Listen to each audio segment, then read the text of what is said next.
అత్తమ్మ టీవీలో ఈరోజు చింతపండు రసంతో చికెన్ కూర ఎలా వండుకోవాలో నేర్చుకుందాం. డిఫరెంట్ టేస్టీగా ఉండే ఈ చికెన్ కూర ఈజీగా తయారు చేసుకోవచ్చు. టేస్ట్ కూడా చాలా బాగుంటుంది. ఈ కూర తయారీ కోసం కావలసిన పదార్థాలు: చికెన్ 1/2 kg తీసుకొని 2-3 సార్లు బాగా కడిగి పెట్టుకోండి.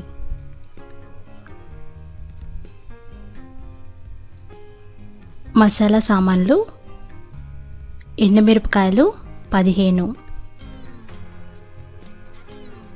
దాల్చిన చెక్క 1 ఇంచు సైజు 2, పసుపు 1 టీ స్పూన్, లవంగాలు 10-15, అల్లం ముక్క 2 ఇంచుల సైజుది, వెల్లుల్లిపాయలు 15. ఈ మసాలాతోనే కూర వండుకుంటాము. ఉల్లిపాయలు 3 సన్నగా స్లైసెస్ లాగా కట్ చేసి పెట్టుకోండి. ఉప్పు మీ రుచికి సరిపడినంత,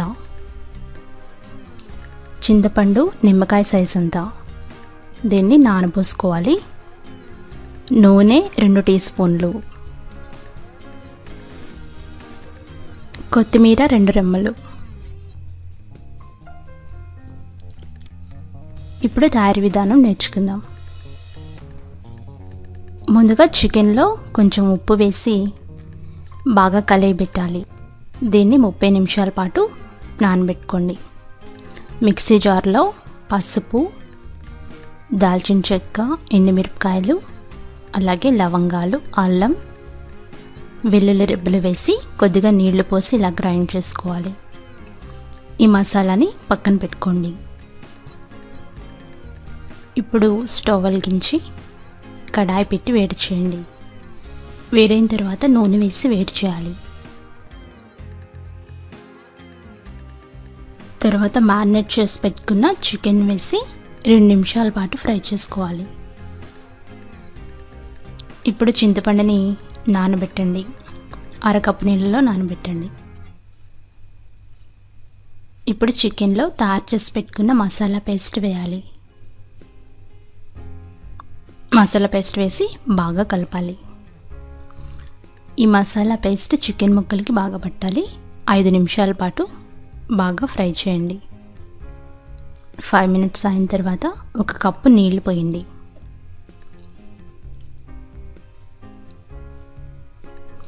ఇప్పుడు సన్నగా కట్ చేసి పెట్టుకున్న ఉల్లిపాయ ముక్కలు ఉడుకుతున్న కూరలో వేయాలి. వేసి బాగా కలియబెట్టండి. అంటే 5 నిమిషాలు ఉడికిన తర్వాత ఉల్లిపాయ ముక్కలు వేయాలి. మూత పెట్టి ఉడికించాలి. ఇలా ఉడుకుతూ ఉంటుంది కదా కూర.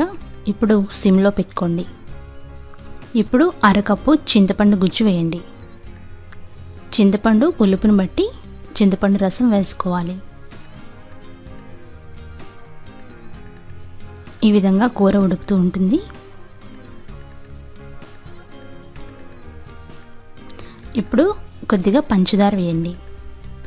పంచదార వేయడం వల్ల అన్ని మసాలాలు సరిగా సరిపోతాయి. అలాగే ఒక మంచి టేస్ట్ కూడా వస్తుంది. బాగా కలిపి లో ఫ్లేమ్లో ఉడికించుకోవాలి. అవసరం అనుకుంటే కొంచెం వాటర్ వేసుకోవచ్చు, లేదా చింతపండు గుజ్జుతోనే ఉడికించుకోవచ్చు. దాదాపు 20 నిమిషాలు లో ఫ్లేమ్లో ఉడికించాలి.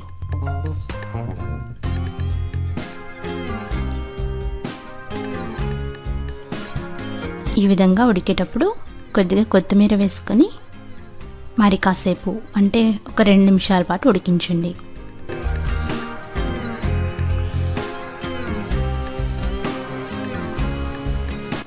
ఇప్పుడు మూత పెట్టి మరలా ఉడికించుకుందాం.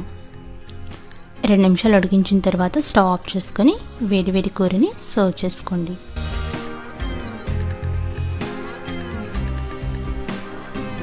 ఎంతో రుచికరమైన డిఫరెంట్ వెరైటీ చింతపండు రసం చికెన్ కూర రెడీ అయింది. ఈ కూర మీరు కూడా తయారు చేసుకొని ఫీడ్బ్యాక్ పంపించండి. ఉప్పు సరిచూసుకొని అవసరం అనుకుంటే మరి కాస్త వేసుకోవచ్చు. అలాగే పులుపు కూడా పుల్లని చింతపండు అయితే తక్కువగా వేసుకోవాలి. మరికొన్ని రెసిపీస్కి అత్తమ్మ టీవీ సబ్స్క్రైబ్ కాగలరు. ధన్యవాదములు.